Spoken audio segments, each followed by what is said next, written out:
मेरा नाम रवि है। मैं एक आईटी कंपनी में जॉब करता हूँ। मैंने कभी सोचा भी नहीं था कि एक साधारण सी रात मेरी जिंदगी का सबसे खौफनाक अनुभव बन जाएगी।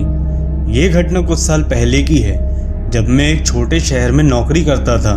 काम की वजह से अक्सर रात की ट्रेन से सफ़र करना पड़ता था।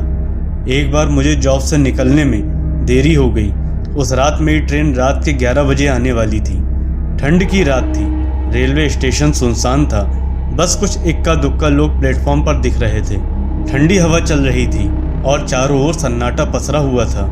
मैंने एक चाय वाले से चाय लेकर बैठने की जगह ढूंढी। दूर एक बेंच पर एक आदमी अकेला बैठा था। मैंने सोचा कि उसी के पास चलकर बैठा जाए। वो आदमी साधारण कपड़े पहना हुआ था, लेकिन उसका चेहरा अजीब तरह से शांत लग रहा था। उसकी आंखें एक ही जगह रुकी हुई थीं, जैसे वो कहीं दूर कुछ देख रहा हो। ये मुझे थोड़ा अजीब लगा, लेकिन फिर मैंने सोचा कि हो सकता है कि वो भी मेरी तरह ट्रेन का इंतजार कर रहा हो। थोड़ी देर बाद वो आदमी मेरी तरफ देखने लगा। उसकी निगाहें इतनी विचित्र थीं कि मैं अपनी चाय पीते हुए सहम गया। फिर वो धीरे धीरे उठकर मेरी ओर बढ़ने लगा। मेरे पास आकर उसने बेहद धीमे और गहरे स्वर में पूछा, क्या आप भी दिल्ली जाने वाली ट्रेन का इंतजार कर रहे हैं? मैंने हिचकिचाते हुए कहा, हाँ। मेरी बात सुनकर उसने एक अजीब सी मुस्कान के साथ कहा, अजीब है, ये ट्रेन हमेशा अपने समय पर आती है। उसकी आवाज़ में कुछ ऐसा था जो मुझे असहज कर रहा था। मैं उसकी बातों से बचने की कोशिश में दूसरी तरफ देखने लगा, लेकिन वो वहाँ खड़ा रहा, जैसे वो कुछ कहना चाहता हो।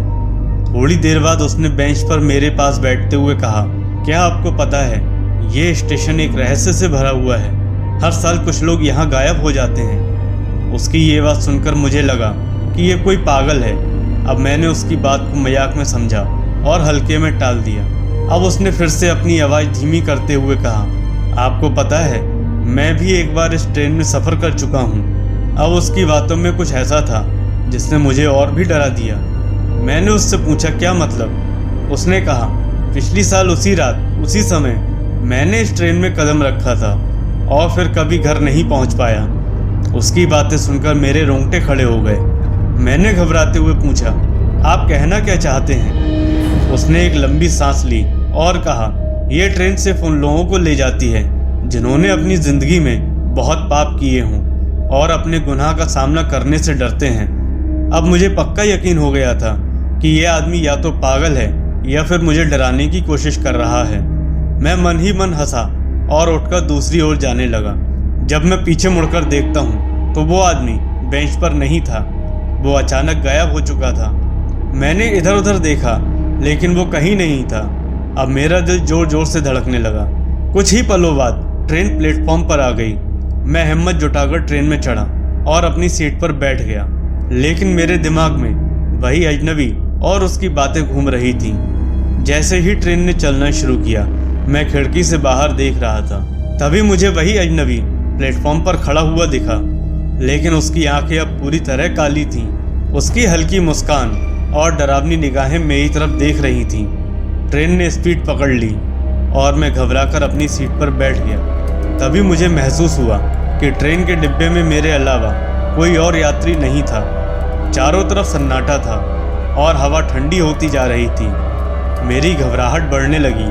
तभी मैंने महसूस किया कि मेरी सीट के ठीक सामने कोई बैठा है। मैंने जैसे ही नज़र उठाई, वही अजनबी मेरे सामने बैठा हुआ था। उसने एक गहरी हंसी के साथ कहा, मैंने कहा था ना, ये ट्रेन हर किसी को नहीं छोड़ती। अगले ही पल ट्रेन के अंदर सब कुछ अंधेरे में डूब गया। मेरी चीख गूंज रही थी, लेकिन सुनने वाला कोई नहीं था। ये घटना मेरी ज़िंदगी का सबसे डरावना अनुभव था। उस रात के बाद मैंने कभी भी रात की ट्रेन में सफ़र नहीं किया, लेकिन आज भी जब मैं उस रेलवे स्टेशन के पास से गुजरता हूँ तो मुझे ऐसा लगता है जैसे वो अजनबी मुझे अब भी देख रहा है। दोस्तों, अगर आपको ये कहानी पसंद आई हो तो वीडियो को लाइक और शेयर ज़रूर करें। हमारे चैनल को सब्सक्राइब करें ताकि आप ऐसी और भी डरावनी कहानियाँ सुन सकें। धन्यवाद।